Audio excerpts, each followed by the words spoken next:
let's get to some other stuff here. The Spurs, what are they going to do elsewhere in free agency? So there's a whole lot of stuff that has been rumored to go down.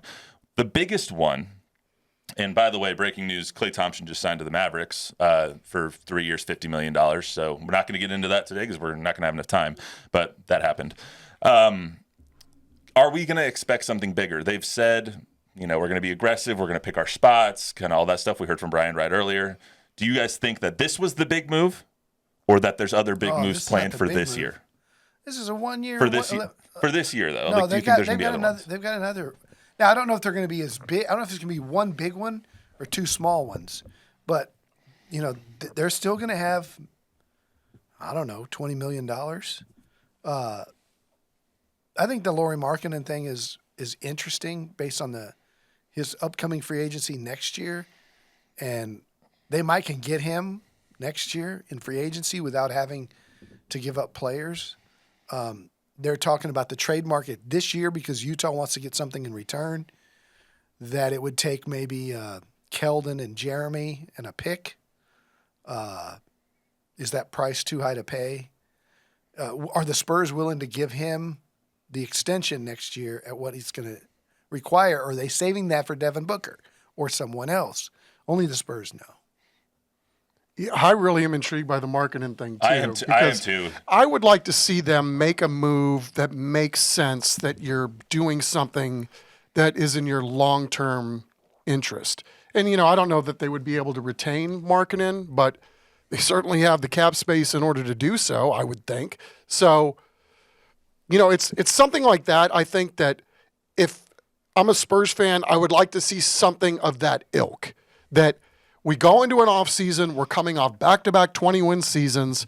If it were to stop here, and I'm with Don, I don't think it stops here, but, you have one draft pick in the first round that you keep, and you sign Chris Paul to a 1-year deal. This doesn't speak to anything that's going to benefit you long-term. Now, it's possible that this is the plan all along, that maybe this is another a stopgap year till you can start really doing some wheeling and dealing next year when you've got, believably at this point, more talent going to be infused into the draft next year. And then, what free agency looks like a year from now as opposed to what it looks like this year. So, again, to Don's point, only the Spurs know. For me, sorry, go ahead. I think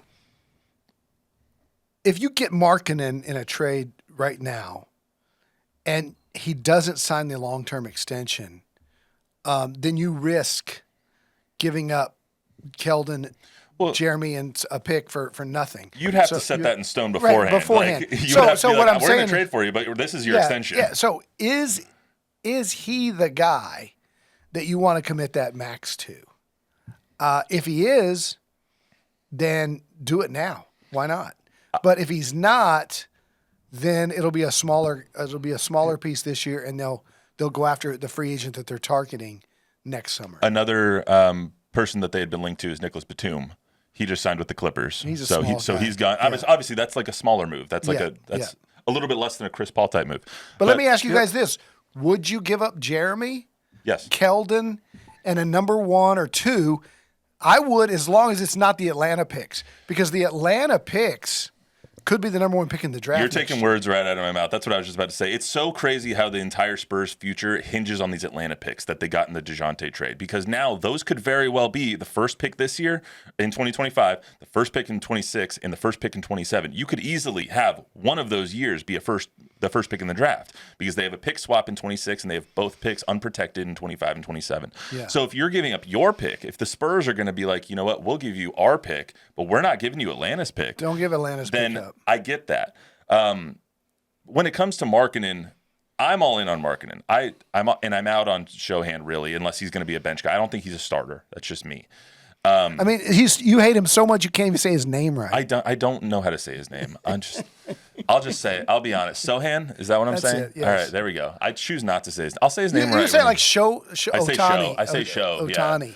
Yeah. Well, I mean, it's spelled Sochan, so I want to say Sochan, but at least I'm not doing that. You can. Anyway, I'm all in on Markkanen because I think he's that stretch 4 that everyone wants. He's a double-double machine. He has really come into his own under Will Hardy, who is obviously a former Spurs assistant. He knows how Pop likes his players. Like, I could just see that being the 1-2 punch, the Markkanen and Wemby guys who are completely interchangeable at that 4 role at that point, because you have such similar body types, such similar games. Obviously, Wemby is far and away better than Markkanen is. I'm not comparing the two in floor talent there, but Markkanen would do a lot to help in that way. And I think he can definitely be that second running mate as long as they stay healthy. Ever since he got to Utah, he has been insane. He's the most improved player, averaged 25 points a game last year, 23 points a game this year.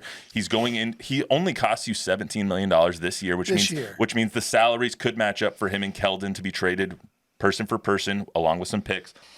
Here's where I disagree with you on what it would take to get him. I think it's going to take a Mikal Bridges type deal to get that. So I think it would take at least 3 ones and a couple of pick swaps to get him.